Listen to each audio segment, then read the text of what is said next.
Welcome back to Desert Island Slabs, the podcast where we delve deeper into collecting and the collector. Every episode, I invite a different guest on and I give them a task. That task is to pick the 8 items in their collection that they would save, that they would preserve, that they would rescue if they were being banished, if they were being stranded, if they were being marooned on a theoretical desert island. My guest this episode is someone that ticket collectors may recognise. Howard Citron is a trial lawyer based just outside of Fort Lauderdale, Florida. But in his spare time, he's one of the most passionate collectors of multiple items, but he is best known for tickets within the collecting space as part of the stub.luv account and also a very popular podcast on tickets. He has recently just done his 50th episode of the podcast. And the one thing I will say is I am very upset that he has chosen not to wear that glorious golden blazer for his Desert Island Slabs appearance. So, Howard, thank you so much for coming on Desert Island Slabs. How are you doing today? I'm doing great, James, and thank you so much for that introduction. I'm just really pumped to be on Desert Island Slabs. I do watch all of the episodes, and I love it. So when you asked me, I was thrilled to be a guest. Thank you so much. And yeah, I guess we're gonna. I mean, the 8 items you've picked. I have an insight into your collection because of what you've shared before and things, but the 8 items you've picked are absolutely incredible and deeply personal as well. But when I asked you to be on, and obviously you say you've watched the episodes, you knew that you'd have to pick your 8. So what went through your mind, Howard, when you were kind of coming to your choice for your 8? Sure. And first of all, when I've watched these episodes and I've seen what people have shown, it's just been tremendous stuff. So I knew that I was going to have to come strong if I was going to be a memorable guest on the show. But, you think about it, James, it was very hard. It was really difficult. Do you want stuff that's incredibly personal to you? Do you want stuff that's monetarily significant in value? Do you want rare items? What's going to be the combination of how you choose the 8 things? So it was very tough. I actually made a list, and coming to 8 was next to impossible when I first started. And I kind of just pared it down and pared it down and pared it down. And I think what was left was items that are incredibly meaningful to me personally, and then also to my convictions and my beliefs. I'm a big historian, and I think a lot of the items tell a story of the history of either sports or politics or maybe my life. So that's how I made those choices. Yeah, and they're absolutely fantastic choices. And the first item, even though everyone kind of knows you predominantly for stub.luv and tickets, we're not going to do a ticket for the first item. We will have tickets, don't worry. but the first item, we're going to go to a baseball card, and one that you've picked. So shall we have a chat about your first item? Sure, yeah. My first item is the 1972 Topps Willie Mays card, and it's kind of I don't know, not something that I think people would associate to me or to my family. I grew up after Willie Mays was done playing, and I wasn't a Giants fan, and Willie Mays really played for the Giants, and then at the end of his career, the Mets. But this card means a lot to me personally. I started in the collectibles space collecting baseball cards. And, as a kid growing up in the 80s and in the 90s, I did collect a lot of those cards from those years. But my mom, who was incredibly meaningful in every aspect of my life, she and my grandmother would take me to a card store not too far outside of our home in Philadelphia, Pennsylvania. And they would talk to me about what cards to purchase and to always try and purchase the biggest and best names. And to my mom and my grandmom, there was no one more important than Willie Mays. And I still remember that day going into that card store, seeing that 1972 Willie Mays, it not being expensive at all. You know, back in the days, we didn't have PSA or grading. It was just No. raw and true. And they were very instrumental in directing me to that card. And that certainly was educational for me and kind of, grew my legs in the hobby. I didn't really buy a lot of modern. Today, I buy almost nothing and collect nothing that is modern in nature. You go for the big names, which is what they always told me. You go for Babe Ruth, and you go for Jackie Robinson, and you go for Mickey Mantle, and you go for Willie Mays. So this was incredibly meaningful to the start of my collecting everything. Amazing story. And with regard, because obviously I have a few questions because obviously, as you can imagine, we're not quite so well versed in baseball here in England. So why is Willie Mays such a big deal in himself? Yeah, so Willie Mays was probably the greatest five-tool baseball player ever in the history of the major leagues. So when you talk about, five tools, you talk about all of the aspects of playing. He was a tremendous power hitter. He still hit for average. He hit plenty of home runs. He was amazing in the field. He was super fast and stole a lot of bases. It's kind of funny. People in different industries, if you're the best at what you do, if you're the best lawyer, if you're the best surgeon, if you're the best whatever it might be, a lot of times people will refer to you here in the States as you're the Willie Mays of lawyers. Wow. You're the Willie Mays of surgeons. You're just the best of the best because that's what he was. And and like you say, with sports as well, you have, so many different facets to a sport, one sport or any one sport. But you have with Willie Mays, you kind of have him, like if I use a football or soccer equivalent, the best passer, the best shooter, one of the best kind of, everything is kind of was just condensed and distilled into this one amazing athlete. And I would say to you, James, too, during the time frame that he played baseball, he also had to serve in the U.S. military. So there were some years that he had to sit out from baseball and serve the country. So although his statistics are phenomenal, they're a little short of some other people, some other athletes. But many people would say that if Willie Mays did not have to serve in the military and he had those years to be able to play baseball, his numbers would well exceed Babe Ruth and Hank Aaron and the players that have the best numbers in the league.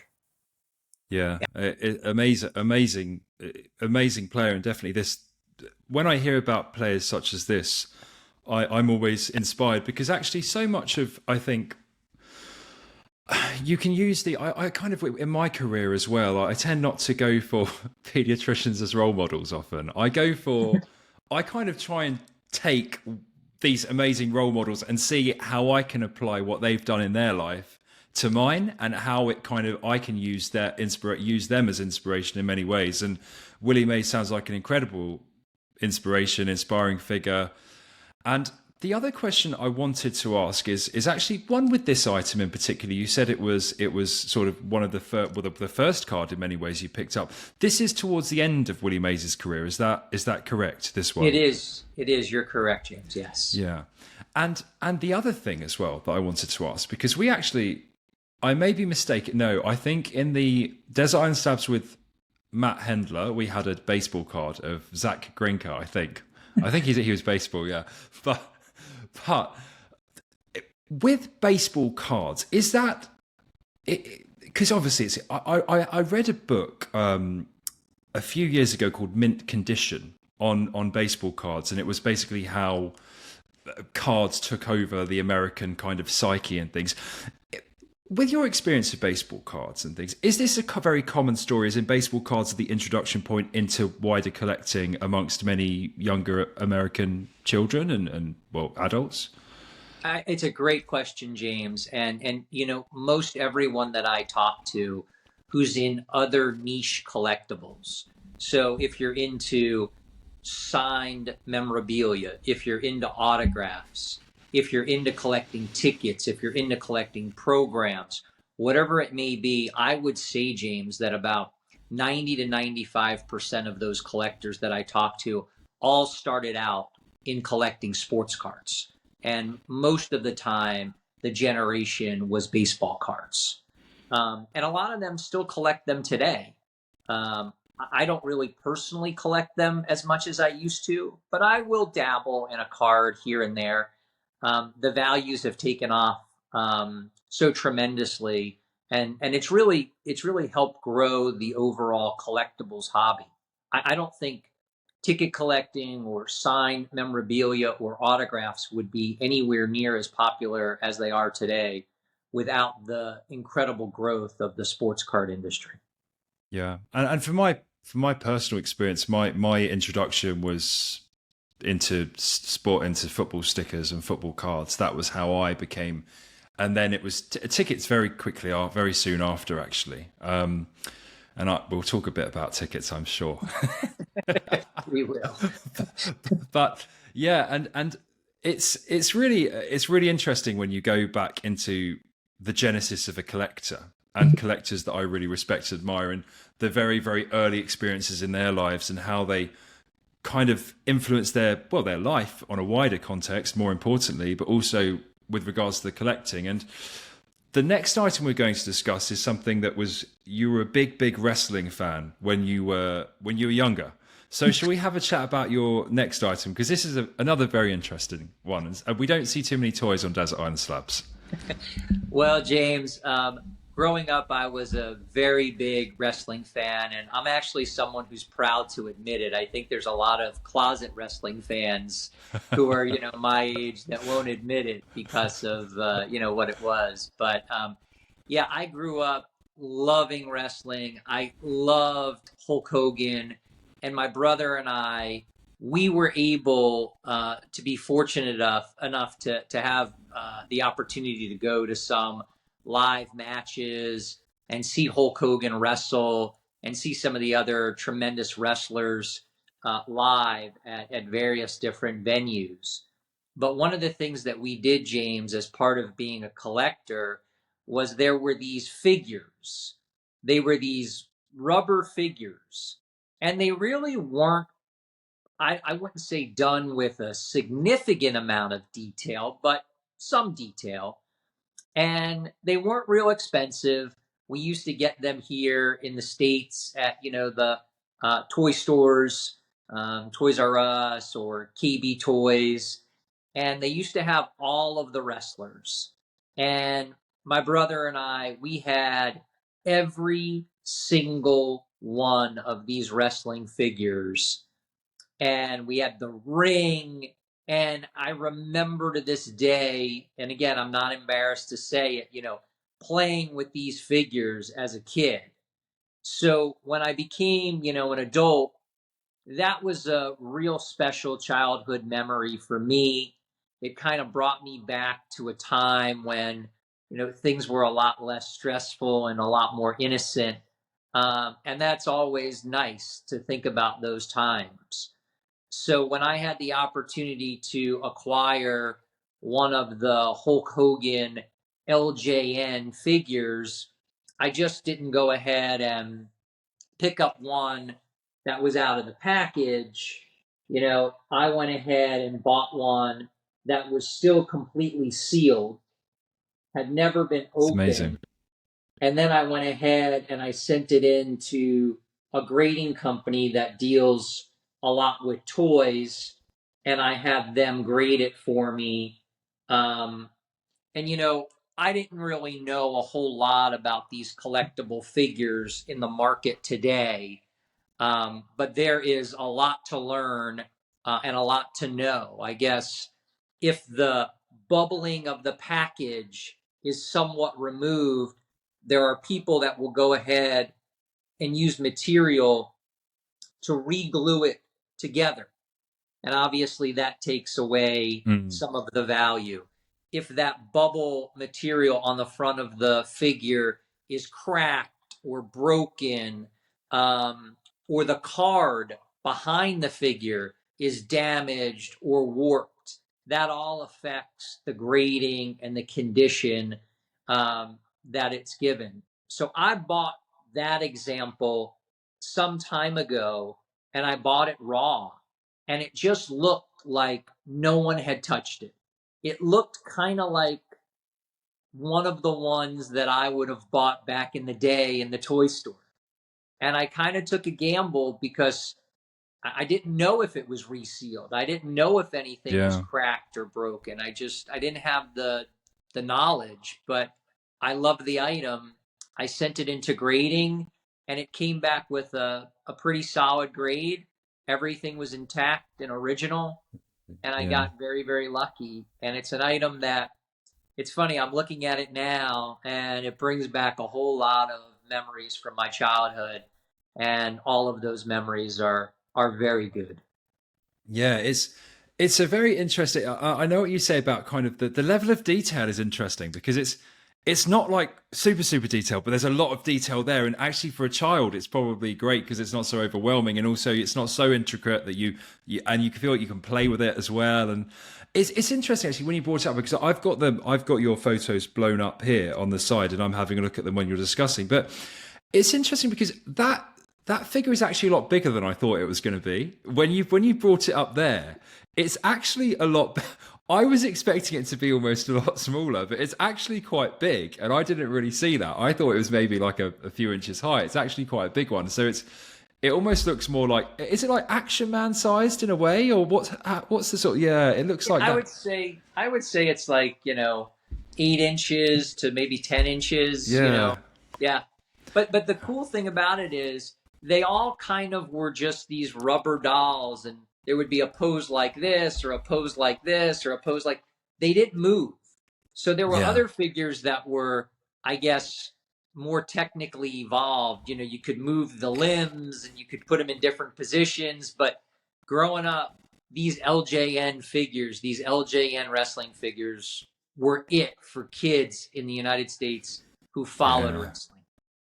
And did you used to put them in the ring, and then you used to fight with them and stuff? Is that what you used to do? And We did, and of course, we ripped them out of the packages probably when we got into the car when we left the store. So finding them in the packages, the original wrapping, they're not, I wouldn't say super rare, but they're very, uncommon, much more collectible than ones that are what they call loose. Um, but yeah, I mean, the figures that we had, you would play fight with them or whatever, and a color on someone's boot would get on the guy's chest, so you'd have like a big blue mark on it, or you'd have a yeah, red mark here. So they were never in perfect condition. um, I think the only thing better than this Hulk Hogan doll that I have, this Hulk Hogan figure, would be if I actually had the original Hulk Hogan from the day when I played with yeah, it. Even if it was in lousy condition, I'd probably still want that one more. But this one's in an area in my office, and I do see it all the time. I'm still a big vintage wrestling fan from the 80s and 90s. I don't follow it so much today, but Hulk Hogan still is very important to my childhood. He's still important to me now, and it's funny. I've been with Hulk a few times in my life, and no matter what, it's almost like when you're with him, you're in the presence of one of the most popular figures in our culture here in the States.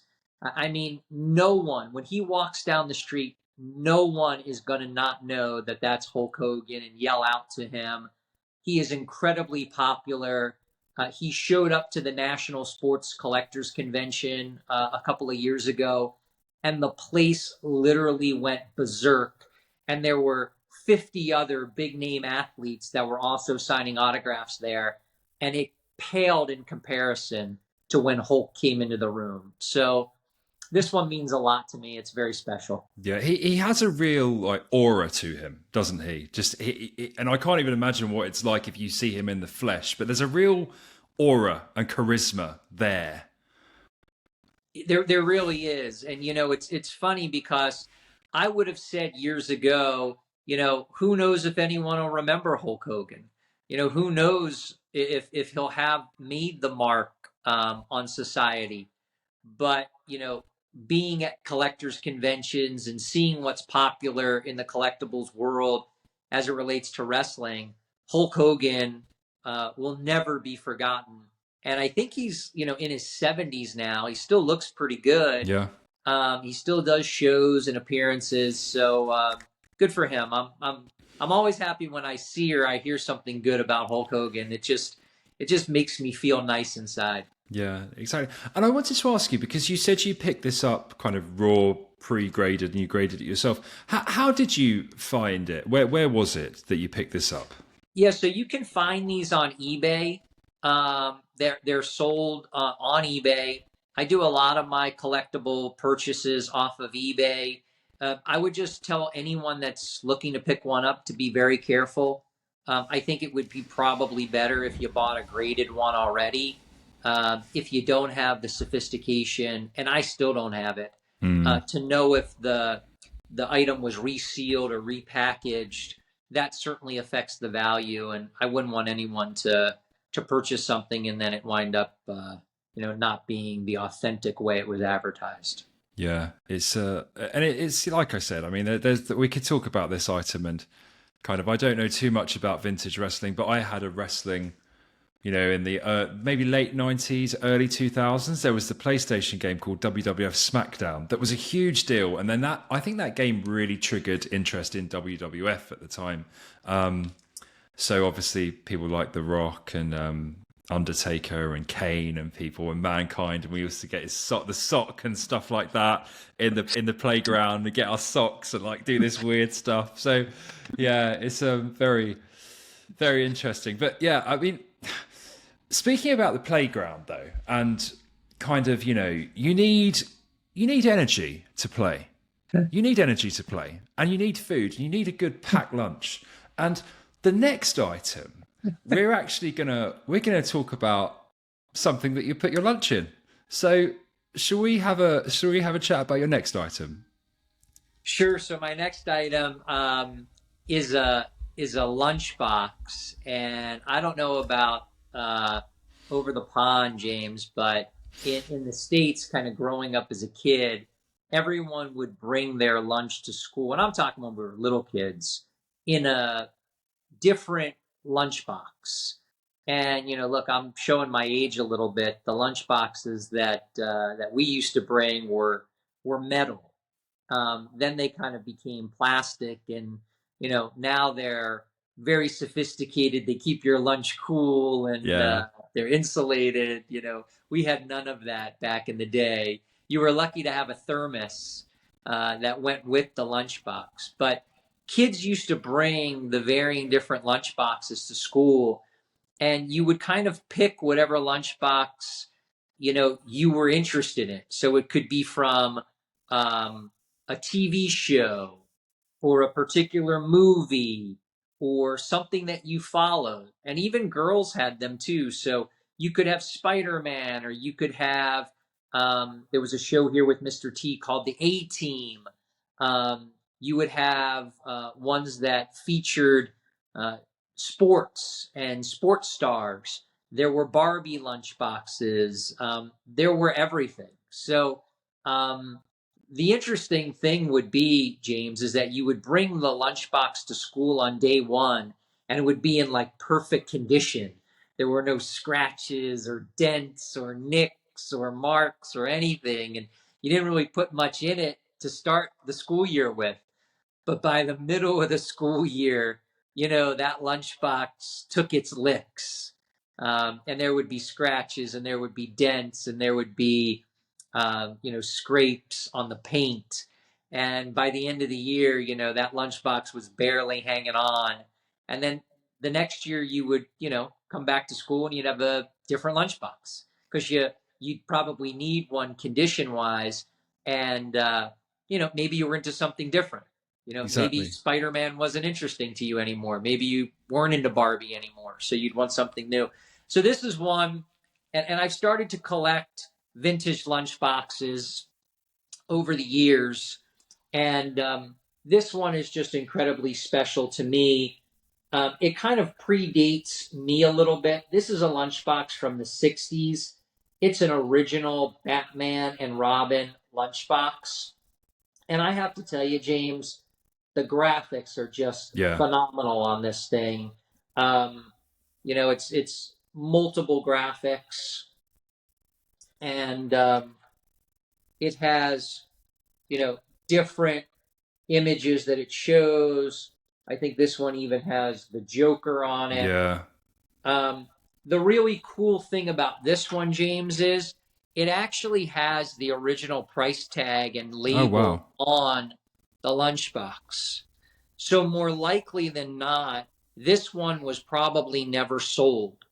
And somehow someone was able to collect it and store it in a place because it has none of the real damage or condition issues. It has some slight scuffing on it, very, very slight.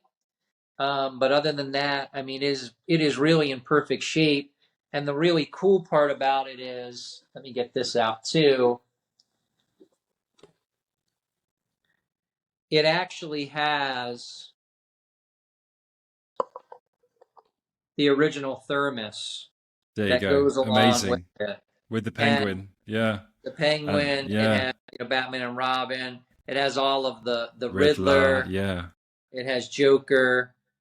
That's And so cool. the cool thing too is, it still has like the original paperwork in it as well. Yeah. You were supposed to kind of put this in on the lunchbox. It would say the property of, and this is just an original. No one ever did that. So it has all of the original pieces and components to it, which makes it incredibly rare and incredibly collectible. Yeah. And I love it. It's so cool, and like you say, the colors and the conditioning. And it's interesting because I don't know if I was a bit. We're not going about showing your age and things, but I'm a bit younger than you. That's just. But You are. obviously, it was like the plastic lunchboxes when I was there and the designs and things that you could get. But I was reading a bit about Aladdin lunchboxes actually because it's very interesting. Because they actually really, it was almost like I was reading, it's like a cynical marketing ploy in some way because metal actually doesn't, it kind of tarnishes a bit, but it doesn't like deteriorate. So then that kind of planned obsolescence thing. So people would get a metal lunchbox when they were plain, and then they wouldn't necessarily need one for a period of time. So then they had to kind of think, how are we going to integrate something that's going to make people want another one quite quickly? So they put these decals on with pop culture, and like you say, this Batman one is definitely one of the more striking ones there. It is a stunning, it's like old school comic, but they've got it's really, really an amazing item, and I can completely see why you would take it to your desert island because it really is beautiful. I Yeah. don't know if it would keep anything cold or No. keep anything good for me on the desert island, but it's vintage and it's just got such a great vintage feel. It'll bring you right back to the 60s if you're looking at it or holding it or touching it. So I think it's pretty cool. And you said that you've kind of gone into collecting some plural lunchboxes. So, when did this start, and what other ones do you have out of interest? Yeah, so I have a bunch. It's funny. I probably started this a couple of years ago, and again, I'm pretty specific in the ones that I collect. So it has to have some meaning to me personally. Was it a show that I watched on TV, or was it something that just had an influence in my life? And then I am incredibly, James, condition sensitive about the ones that I purchase. So it's funny, like that Batman lunchbox, if you found that in the condition that I showed, it could be a few $1,000s. But you could very easily go on eBay right now and find one that is beat up, that has some rust on it, that maybe doesn't have the thermos, but would still look pretty cool on someone's shelf, would still look very cool as a display item.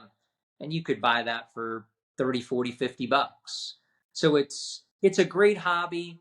I've chosen some of the ones like the Harlem Globetrotters. They have a lunchbox that was a basketball team. It's actually still in existence today. They used to do all kinds of tricks on the court. There was a TV show that Bill Cosby was the character for. It was called Fat Albert. That's a great lunchbox that I have. And then I have a lot of Disney lunchboxes because those are also incredibly collectible. But I like to try to get ones that are in tip-top shape. And if I can get ones that have, price tags on it, it's kind of like a little bit different and a little bit special. But the Batman one is certainly the best that I have in my collection, and I love it.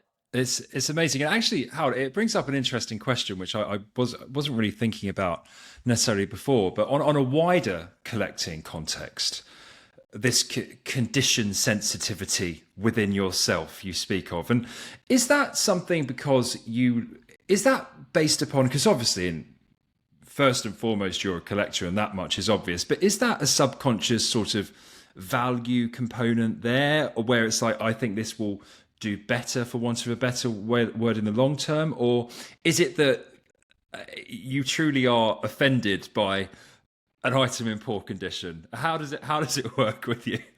It's a great question, James, and I think it really differs based on what you're collecting. In the ticket world, and we'll get to some tickets, a lot of them are incredibly rare. I mean, pop 1, pop 2, pop 3. So you're going to take whatever you can get when it comes to condition. You're just happy to own a copy of the ticket. But when there is a pretty significant marketplace for some of these items, I think, for me at least, the best way to differentiate yourself is to try to have one of the best examples of it. But you know what?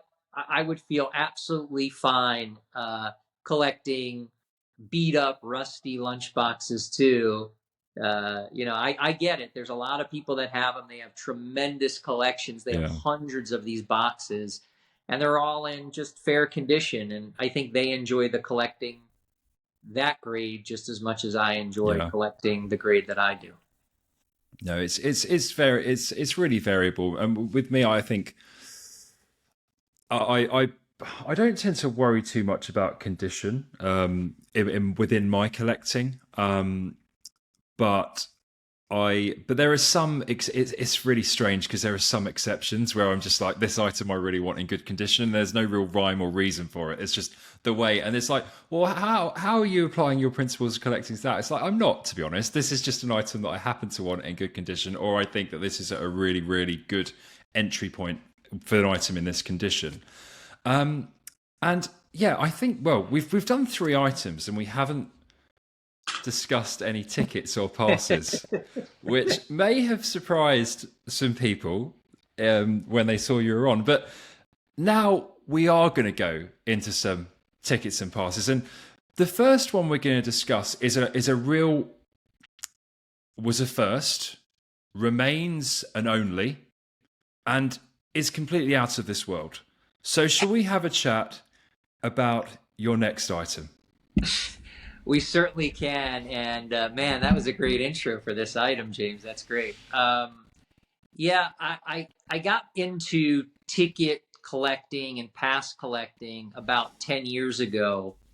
And I kind of really raised the notch and raised the level on it maybe about 5 years ago, 6 years ago.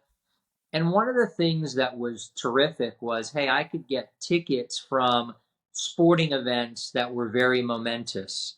I could also collect concerts and concert tickets that were from great concerts and moments in music. And then all of a sudden, I started to look and I'm like, wow, you can find some American history in tickets and passes. And I was blown away when I learned that there were actually passes that were distributed back in the 60s, and particularly in 1969, when the first mission to the moon um, was started. So this item is a launch pass to Amazing. the first mission on the moon, where Neil Armstrong and Buzz Aldrin and Michael Collins went to the moon. And it's kind of cool. This is the back of the pass. It says NASA on it. Yeah. But, it's kind of like, oh my goodness, I can't believe something like this existed.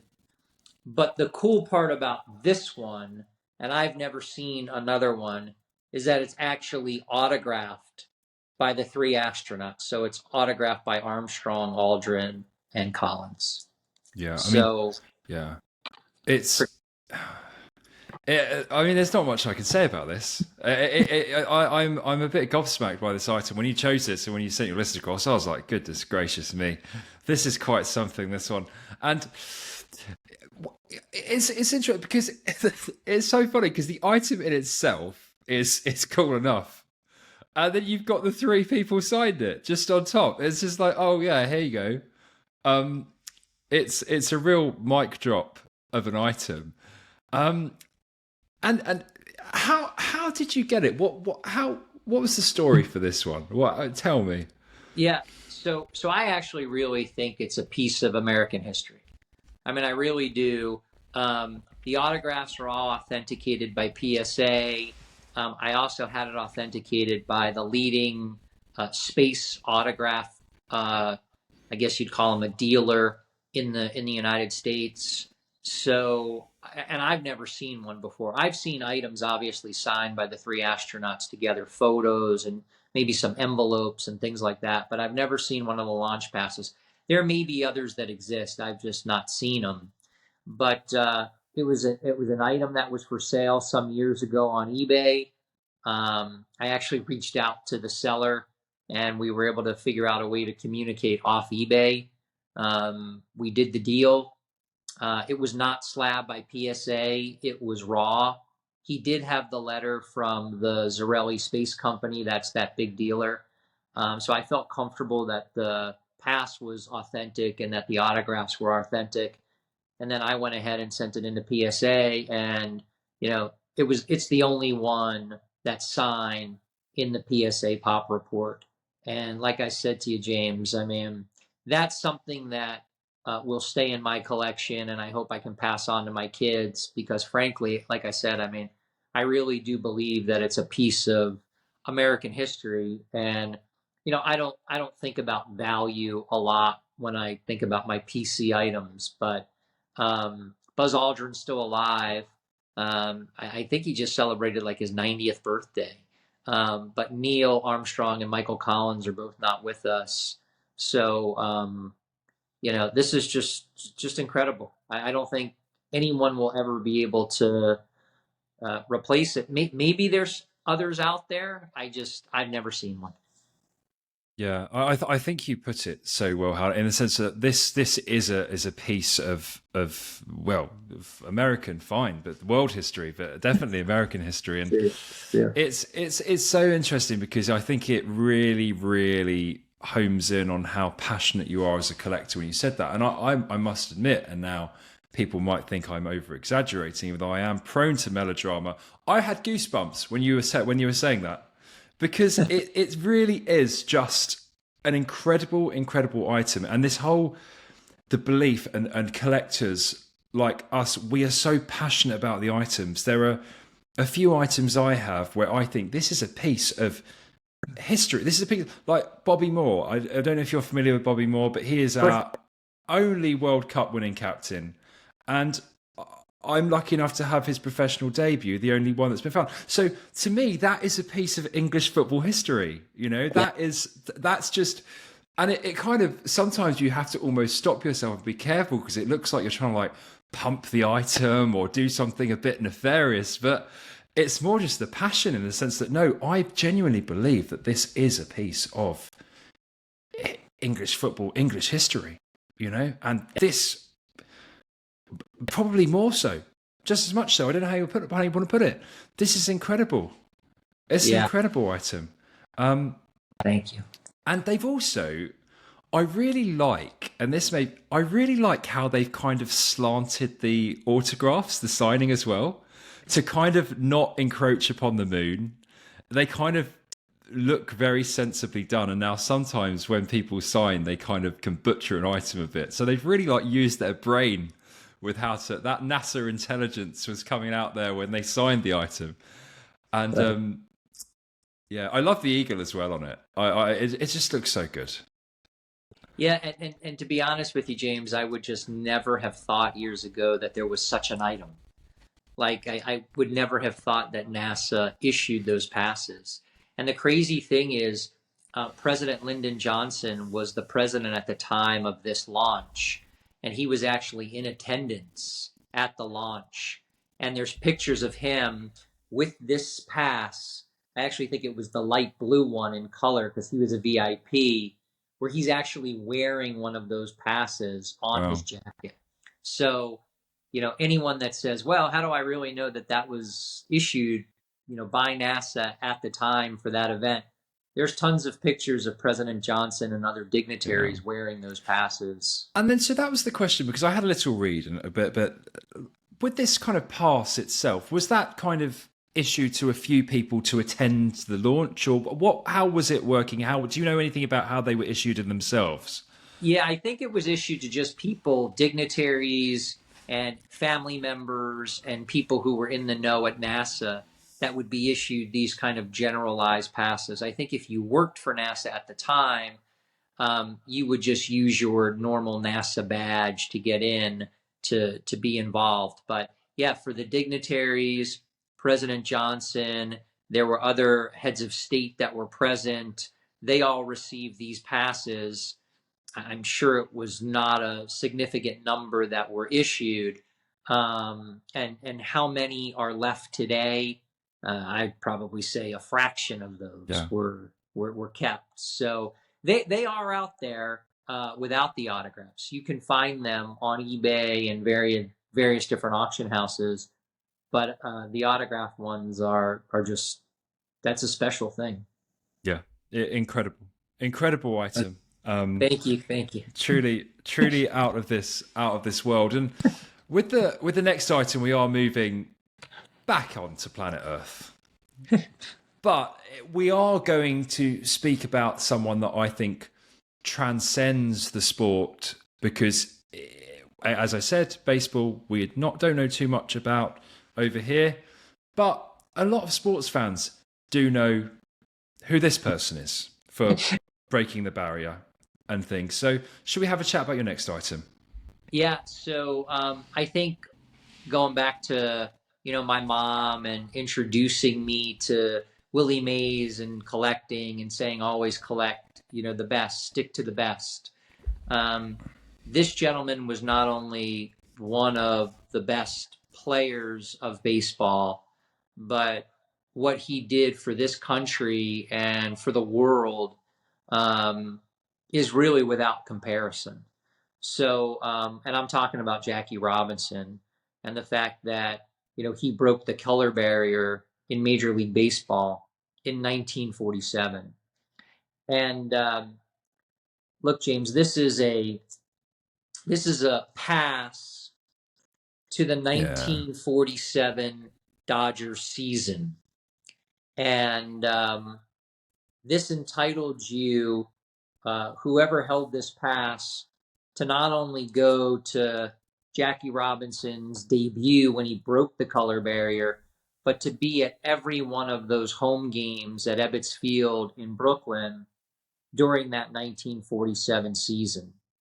And I just want to tell you, I think people ask all the time, if you had a chance to be somewhere in history, where would you want to go? And I've heard a lot of people give different answers.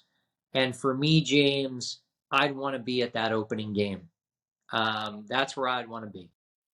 It's just so meaningful, so incredible. And Jackie Robinson went through so much to get there. And that season was very tumultuous for him. But in the world of ticket collecting, now this is a pass. This is a pass that got you into every game, and this is highly, highly collectible. And I think passes in general are incredibly undervalued. If you actually have a ticket to opening day for when Jackie Robinson broke the color barrier, so the actual dated ticket, those tickets are selling in the multiple hundreds of thousands of dollars right now. And I think within 10 years, and maybe I'm ahead of the schedule a little bit, but I'm going to say 10 years. There's only, I think, 15 known examples of that ticket. And I believe that will probably be $1 million ticket in 10 years. And it's just an incredible piece of not only sports history, but American history, social historical history. And I'm just so thankful that I have one of these passes. I don't know that I'll ever actually be lucky enough to own one of those tickets. It's a little outside of my price range, but when this came up for me, and I had the opportunity to acquire it as part of a trade, and the person said, "Well, this is what I want from you." I couldn't say yes fast enough, and this is another piece, James, that's a PC item for me. It's in my personal collection, and it will be given to my kids upon my departure from this planet. Yeah, amazing item. And the item itself actually looks very nice as well. It looks very like gentlemanly. It looks. I really like the font, the kind of squiggle, and actually, I really like the kind of writing that I think James Wagner is that the owner of it. Who there? It looks really nice. It just looks like a really, really great item, and it kind of looks like a real product of its time as well. It really is a really great item, and yeah, and the fact that you acquired it in a trade, and yeah, I mean, it sounds like a trade that you were happy with, and the other person was happy with as well, which is always the best way a trade should be. Yeah, and I'll say this to you, James. People will say that Babe Ruth is probably maybe the biggest name from years ago in the history of baseball. But I think that Jackie Robinson and what he did, and the fact that he kind of transcended the sport back in the 1940s, I think that they'll be teaching kids about Jackie Robinson for forever. So I don't know that they'll still be teaching kids about Babe Ruth in 100 years, but I think in 100 years, they'll still be teaching everyone about the accomplishments of Jackie Robinson. So when you asked me to pick my 8 items, like, this was actually an easy one. Yeah. This was number 1 on my list. This is so important to me, and so important to everything that I stand for, and what I teach my kids, and what my wife teaches our kids. It's so important that having the opportunity to have this in my home today or on a desert island, I'm not giving it up. Yeah, and if you don't mind, it's very interesting what you just said about what you teach your children, what your wife teaches your children, and it's so important. What sort of principles then do you apply that you do teach your children from what you just said? Yeah, that's a great question, James. First of all, and my mom always taught me is, never stop fighting and never give up. No matter what the challenge is. And we know Jackie Robinson went through incredible challenges just to make it to the major leagues. And then once he was there, it was incredibly difficult for him to have to Mm. deal with the racism and the bigotry that he had to face each and every time he went out on the diamond. So, I teach my kids to fight and to be strong. I also treat my kids to be genuine to everyone and treat everyone the same way. It doesn't matter what color skin you have or what religion you have. Um, to me, it's all about treating people with respect and treating everyone nicely and fairly. So those are some of the values that I teach my kids. And you know what? I'm the same way in my office.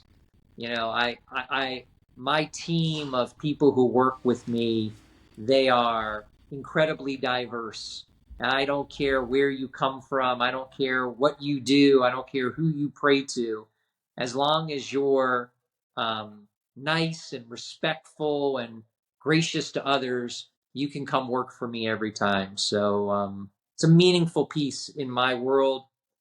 So happy to have it as part of my collection. Yeah, amazing item, amazing item. Like you say, those it almost goes back to what we said earlier, or what I was saying earlier about those principles when we can kind of think, obviously the themes and things, but as a lawyer, as a doctor, but it's these people, these sports people, how they can inspire you in your own life. And it literally goes back to what we said earlier about that. And it's amazing. And the principles you can bestow upon your children and follow your children, people like Jackie Robinson are great role models. And also I don't have children yet, but like trying to teach them about, these are interesting people to use as role models. People like Jackie Robinson. It's like quite a fun, interesting role model to discuss, rather than, oh, look at this person, they're really good. No, Jackie Robinson was amazing, and it's and I'm always so fascinated by sports people like Jackie Robinson, Althea Gibson, people like this that, like you said, just because I like to think I have quite high resolve, but I get distracted by even a bit of back chat about me or some criticism about me. So for them to go into that flow state and be able to achieve what they did on a level that is objectively world class, even if they'd had a great situation conducive to their best sporting performance, but to have all that backlash, I just cannot understand how they could just block it all out to an extent, or not just block it out, but internalize it, harness it, and then you're like, you know what, I'm going to show you, and just do that. And I honestly cannot, I cannot comprehend how they managed to do it, how they do that stuff. It really is incredible, actually. And yeah, with the next up, so we're kind of going through some firsts, aren't we? And the next item, again, this one is more of a focused first, I would say, more of a local first, but still a very, very cool story, and one I had to do a bit of reading about because I'm not so familiar with the events of this, and I have some friends that like American football and Super Bowl, and it's a big deal for them, and I can see it looks very exciting, but I'm not quite so well versed in that. But this is a really cool story and another really cool item. So shall we have a chat about your next item, Howard? Yeah, sure, James. And this one is, I don't want to bore the viewers, but it's very personal to me. I grew up in Philadelphia, Pennsylvania. I moved down to South Florida when I was 10 years old, but I don't know if it's lucky me or unlucky me. I remained a Philadelphia sports fan. And to this day, I am still a diehard Philadelphia sports fan. One of the things growing up was, as a Philadelphia sports guy, we didn't win a whole lot. We were actually perennial losers. So it was incredibly difficult to remain loyal to the teams that I followed as a kid. But I'm true to it, and I did remain loyal, and I'm loyal to them even as we speak.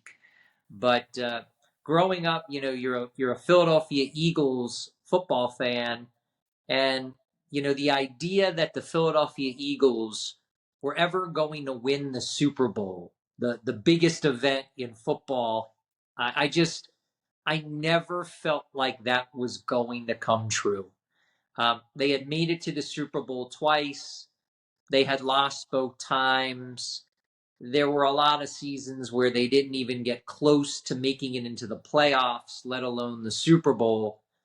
And honestly, James, my dad right now, he's 78 years old. Back when he was in his 70s was when the Eagles were in uh, their their their first Super Bowl where they won. And my dad and I had talked just before that he didn't think he was going to see one before he passed. And I'll be honest with you, James, I wasn't so sure I was going to see one before I passed either. It's just the unlucky kind of nature of being a Philadelphia sports fan. But back in 2018, history changed for the Philadelphia Eagles. And I have to tell you, we played this Super Bowl against the New England Patriots and Tom Brady. And I know that you guys in England know Tom Brady. Yes, we do. Tom Brady is the GOAT. He was is married the to best. Giselle. That's why we know him, though, Howard. No, I'm joking. That too. Yes. But as a Philadelphia sports fan, before that Super Bowl, you're like, ugh, we finally make it again. And we've got a really great team, but we've got to go up against the Patriots, who had won so much. And Tom Brady, who was like, you couldn't beat him. Like, he was that good. No one bets against Tom Brady, especially in the biggest game. And I have to tell you, it can bring tears to my eyes right now thinking about it. It really can. Because I watched it with my dad, and I watched it with my son, and I watched it with my brother, and it was pretty amazing. For us to win the Super Bowl, beat Tom Brady and the Patriots, it is and again, I'm a baseball fan first, but it is my greatest sports moment ever in my lifetime. And I have this ticket that is a Super Bowl ticket from that game. It is signed by Nick Foles, who is the MVP quarterback. Great story about Nick Foles. He wasn't the starting quarterback for the team. The starting quarterback got hurt, and this guy, Nick Foles, just comes in and it was almost as if God put him there. And, someone was watching over us, and it's, like I said, I'm emotional about it because it was just something we never thought would happen. And so it really was terrific that the Eagles won the Super Bowl this year as well. It just wasn't the same as the first one. I mean, I was super excited. I went to both Super Bowl parades in Philadelphia. But this one, I didn't cry. I did a lot of screaming and hollering. It was also nice because I got to watch it with my dad, and I got to watch it with the rest of my family. So I was incredibly happy. It wasn't the first one. It wasn't magical like the first one. It was incredibly special. But what Nick Foles did for that team, what Nick Foles did for the city of Philadelphia, like I said, it makes me very emotional. And it's amazing because obviously, we talk about, Willie Mays, Jackie Robinson, and they're kind of,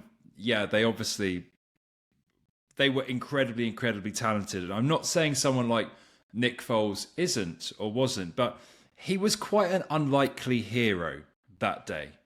And like you say, it was like God put him there. He had this amazing performance, and his adversary was Tom Brady in playing the other position, in the corresponding position for the other team. And it's like what we said about with Jackie Robinson, and you can learn a lot from Jackie Robinson. You can actually learn quite a lot from Nick Foles as well, these stories. about being ready, and that another form of resilience to kind of always be ready just for anything, because anything can happen in sport, and you will get a chance. You may get a chance, and you have to take it. And now look, and he's making you cry on Desert Island Slabs. So I'm embarrassed that I'm crying, but it's real tears. And when I think of that moment, and I think of what we accomplished, like I said, it was very special that my dad was there with me and my family, and even this one, it was very nice to see it happen again. I always said to everyone, if we never won another one, I would be fine with that. yeah, I would be happy with that. But we got lucky to win a second one, and special stuff. Special stuff. This yeah. ticket means a lot to me. Yeah, and the ticket itself, a Super Bowl, because a Super Bowl ticket's mainly like scan now, as in electronic now, or how does it work with Super Bowl tickets? Yeah, the crazy thing is, James, is that over the last few years, they don't even make hard tickets for the Super Bowl. There are exclusively digital tickets. So the only way that you can even get like a quote unquote ticket is a commemorative ticket to the game. There are no such things as hard tickets to Super Bowls anymore, which is unfortunate. I've been telling people, and I know there's a big push for teams and for some of these leagues to kind of go back and give people the opportunity to purchase a hard ticket. Tickets mean a lot to people for different reasons, and I'm sure a lot of people would want a hard ticket to the first game that they took their son and daughter to, or a game that they went to with, their grandfather, or, their wife for the first time. So that's a little bit unfortunate that technology has kind of pushed hard tickets out of the mainstream. And sort of, how do you feel about that digitization on the whole? Because there would be kind of one argument that it makes paper tickets more scarce, but then a converse argument may be presented that, well, now they're not so readily available in the psyche of the sports person going to attend matches, and therefore tickets may become obsolescent, and therefore collecting tickets may become more obsolescent. Where do you sit? What do you think about that? Yeah, I think it's a good argument, and I think both sides of it have very valid points. A lot of things that are no longer in our culture are incredibly collectible, James. We don't have hard photographs anymore. Photographs are exclusively digital, but yet Type 1 photographs and vintage photographs have just gone crazy in the collectibles world. So, if you try to mirror that with tickets, there aren't hard tickets really all that much anymore, but the collectability of tickets, hard tickets, has grown significantly. So, yeah, I guess there is that argument that, hey, if kids aren't using hard tickets in the future, will ticket collecting maintain its popularity? I don't know, but a lot of people are still collecting vintage photographs, vintage record albums, the vinyl Yeah. albums. So there's a lot of things that they almost become cooler when you don't use them anymore. They're vintage and cool. So I don't know. I'm going to keep collecting them. Yeah, and I think, I mean, you can probably imagine where I sit on my side, although I do try and present both viewpoints and remain as impartial as possible. But yeah, I think often people will, my opinion is, I think a lot of the time people will use obsolescent kind of old collecting, like Mattel toy trains, Pez dispensers, things like that. And I think tickets are different, and it's hard to explain why they're different. So I will go to that "they just are" kind of argument.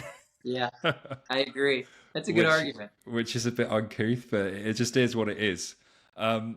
And yeah, we've got two more items to go, so we're kind of coming to the end of this, and we're going to go for the final ticket of your choice, stub.luv slabs.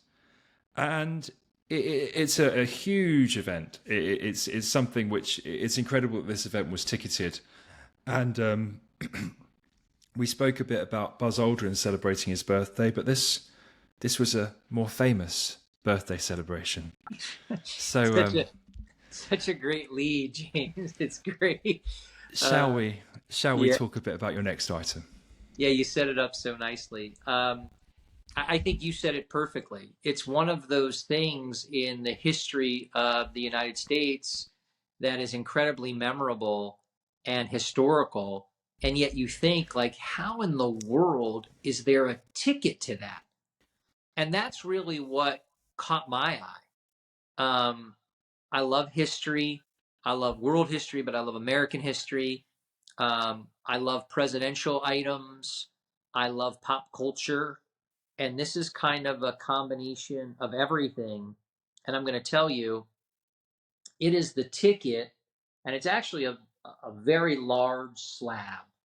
And this is a full ticket to this event. Yeah. But this is a ticket, a full ticket to John F. Kennedy's birthday. So, President Kennedy's birthday, when Marilyn Monroe sang Happy Birthday, Mr. President to JFK. And We won't ask for a 19 rendition from you. no, I'm gonna pass on that. Yeah, I could, but I have to tell you, 1962. The ticket has a great image of President Kennedy on it. Um, it's a large ticket, red and blue coloring, so it looks, fairly American. Um, just to think that this event, you could actually have a ticket to it. And then this one being a full, meaning it wasn't ripped or torn at the door, it's just crazy. And, everyone thinks about the relationship or the alleged relationship between President Kennedy and Marilyn Monroe. And it almost, came to life at this event when she sang to him, and the way she sang and the way he responded. It was almost like they were telling the world it's true. Yeah. And then, there are President Kennedy collectors, there are Marilyn Monroe collectors, there are American history collectors, there are just overall presidential or pop culture collectors. So this just hits all of those buttons, nails them all. And it's a very rare full ticket, and the stubs are very hard to find too. But to me, this just screams importance, and it screams importance in so many different areas that I would have to bring it with me on the desert island, James. Yeah, it is because, like you say, it was almost like this very because there'd been rumours and it'd been quite a clandestine affair if it did or didn't happen. But it's also because of the fates of the two protagonists. It takes on this very haunting component to it as well with this item, which I think is a really interesting, although slightly sad element of this item as well. Um, and Yeah, yeah, I didn't really think about it, James, but yeah, the tragic ending to both of their lives, not that far thereafter from this event, probably also makes it, a little more, I don't know if the right word special, but certainly collectible. And yeah, yeah, I'm honored to have it. It's again one of those pieces that, I don't want any of this stuff to go in my coffin, but if someone said to me, this is one of these items that I hope my kids will hang on to and pass it down through generations, because I think it's pretty spectacular. yeah. It's a really nice. It's a really cool ticket as well. Actually, it looks. Um, I don't think because I remember there was a really quite large sale of it maybe 2 years ago or so. I can't remember, but there was. I don't think I didn't really. I kind of saw it, but I didn't really study the ticket, which is a bit silly. It's a bit weird. It sounds weird, but this is the first time I'd actually really looked at the ticket itself, and I really like the red and blue color scheme, and then the yellow. Yeah, and like you say, the image of the image of JFK as very presidential. And again, a very similar quote. But how did you? Was this one you bought raw or graded, or what Yeah. was the story behind this? So it's a good question. I actually bought it in an auction, and I really didn't know a whole lot about it. I just knew that what they were saying it was to me incredible. Like where you led. Like I could not believe that this was a ticketed event. Then I did some of my own research, and I found that there weren't a lot of them. Certainly not a lot of the full ticket versions.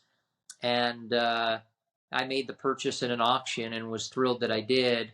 And then I think you talk about there was that sale about 2 years ago with one of the large collectors, Darren Ravel, sold one in a Sotheby's auction, and I believe he got just under six figures for it. So, that's a pretty incredible price, especially compared to what I paid. But someone could offer me that now, and I wouldn't take it. And I think Marilyn Monroe's dress sold as well for a lot more than that. I mean, six figures look like small change compared to what the dress sold for.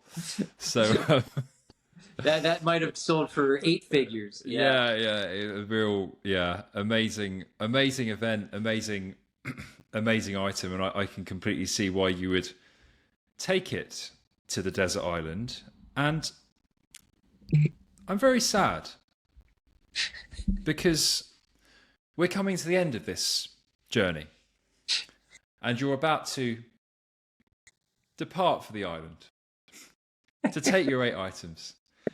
And the final item is, I don't want to sound reductive, but in US civil rights, I think of 2 people, JFK and the next person who was the major figure associated with your final item. So shall we have a chat about your final item to round off stub.luv slabs? Yeah, I'm also kind of bummed that this is the last item because I've had so much fun doing this.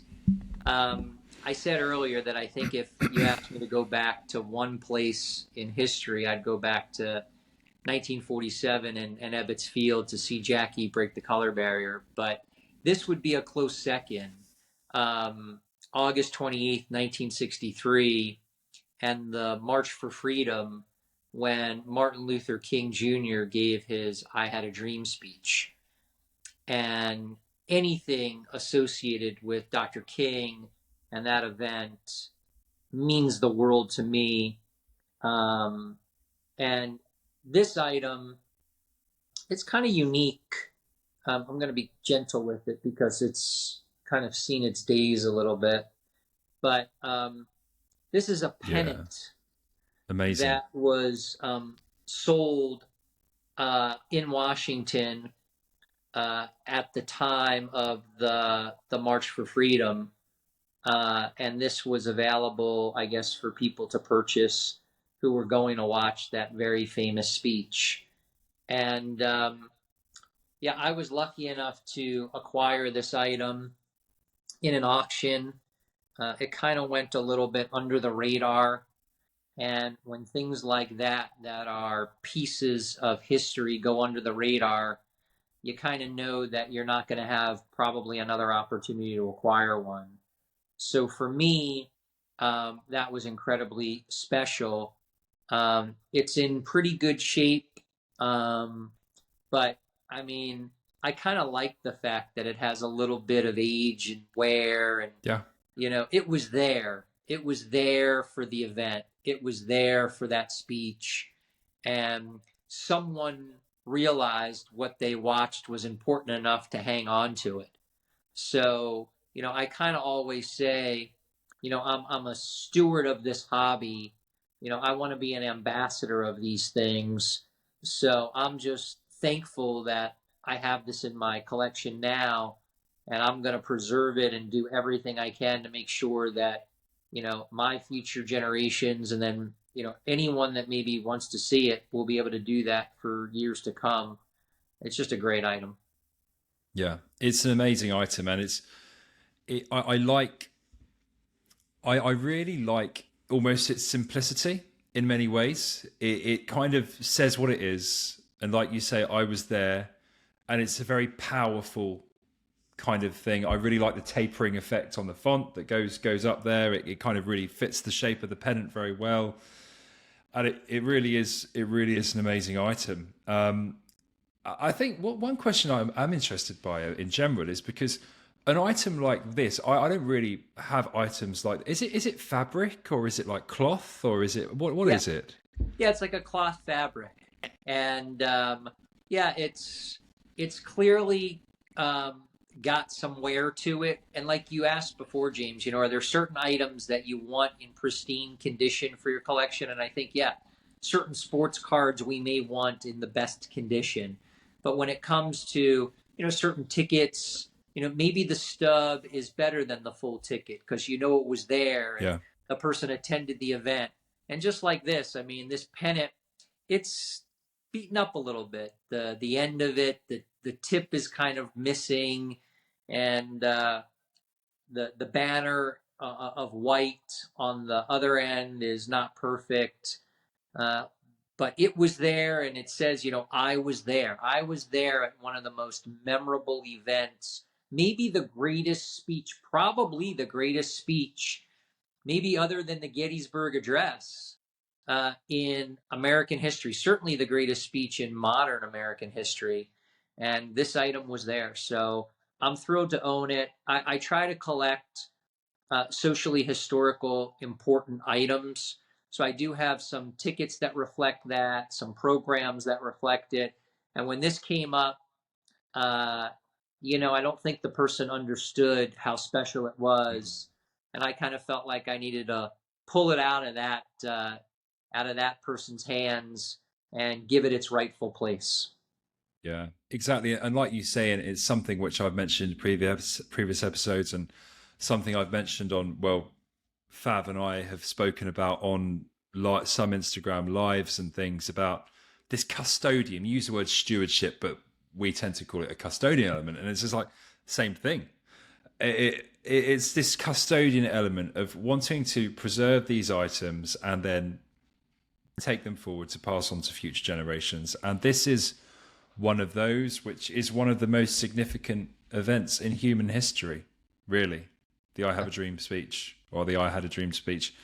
And it's, yeah, amazing item. And to have, because I presume it was a free event to attend, wasn't it? So there wasn't like there was any tickets or any kind of like thing there. So how are you going to find something to represent the event? And actually so much of where I think, and I don't like saying things like where I think collectors go wrong. I think that can come across as quite arrogant, but where I think sometimes some collectors go wrong is that they often start with the item and they're like, oh, I want to find this item. But I've always gone start with the event, Oh yeah. start with the person, and then try and find the item rather than, oh, I want to collect the item of something. And this is a perfect, because it's like, how are you going to represent this event with something that's amazing? And how better to do it than with this item? Well, I agree with you, James. Thank you so much. Yeah, it was such a pleasure to get an opportunity to talk to you today. I've watched all of the episodes of your show, and I like to see the variety of what people think are special to them. So, whether it's sports cards or soccer tickets, or people having other collectibles, toys and dolls that I saw in some of the episodes last year. It's just great to watch, and I love what you're doing. I love the concept, and I'm so thrilled that you felt that I was a candidate for this. So thank you so much for having me. Yeah, no, thank you so much, and it was an honor to have you on, and the items we've discussed, and also how you have clearly, like, thought about the choice as well. And every single guest I pick, it's someone that I really, even like, because some of the guests I pick I consider as very good friends, and then the others I'm almost in this slightly more, and I try and mix them up. I'm in this slightly voyeur element of things where we've never spoken really Yeah. at all, actually. Um, but it's really, and then obviously after this, now we've shared this, and now I'm sure we will talk. Of course. But the one thing that is in common with them is that they are so passionate, and it's so easy to see their passion, and they're passionate in different ways. And thank you so much for taking this task in the way that I dream that my guests take it, you know, in terms of like just really taking it, considering what's happened. Thank you so much for opening up as well in the way you did. And yeah. Yeah, I appreciate the opportunity. And James, again, everything that you're doing on this show is great. So keep doing it. Thank you so much. And yeah, well, thank you so much, Howard. Do you have anything else to say at all, or anything else you want to talk about? Or I think I'm good, James. You got me crying today. Yeah. I got to show some of my best items. So yeah, I'm thrilled. And I think the question I wanted to ask, just one last question before I close up, is, but because your children, how do they feel about this whole unified this? Because it looks like some of my friends, my family, it can come across a bit weird, actually, what we do. So how do they respond? How does your wife respond? What's kind of their opinion of it? So my wife is completely supportive. She knows that this is kind of like my therapy. I work really hard at my job, and then I work hard as a spouse and as a father, and this is kind of therapy for me. My son collects cards, and he really digs this stuff. He loves some of the tickets that I show, and that I bring home. So he's gotten into collecting, and although my daughter doesn't collect, you know, she watches stub.luv live religiously, and she supports me through and through. So I've got a great family. They know I'm crazy, and they know I probably spend too much money on this stuff, but I guess it's better doing this than some other things that other people do. So yeah, exactly. They're very supportive. And I hope as well, because in stub.luv live as well, which I love, it's kind of the focus in many ways, and in the same way of Desert, the focus is on the guest, as I think it should be. It should be with a podcast, but maybe this is a real opportunity for them to kind of see as well, like why you do. Obviously, they have you in real life to kind of share, but they can watch this and be like, oh yeah, no, this is Dad doing his thing, and this is why he cares so much. And I hope that they can watch this episode and get something from it and enjoy it, and that would make me really, really happy and feel really honored as well. So Howard, thank you so much for coming on Desert Island Slabs. It's been absolutely incredible, and I think it's taken on things I wasn't really expecting when we started, but all the while it's been amazing. And thank you so much to you. Thank you so much to all the viewers and listeners to this episode of Desert Island Slabs. Howard was an absolutely incredible guest, and we thank you so much for being on this journey, on this ride with us, My Sports Compendium, during season 2 of Desert Island Slabs. As you know, I have changed the release schedule of this season to make it weekly, to kind of get a burst and a pulsed release of Desert Island Slabs. But I really, really appreciate your support, and thank you so much for watching. If you're able to like this video, maybe comment, subscribe to the channel, that would be really amazing. But honestly, your time is the most important thing. Thank you so much, and goodbye. Thank you.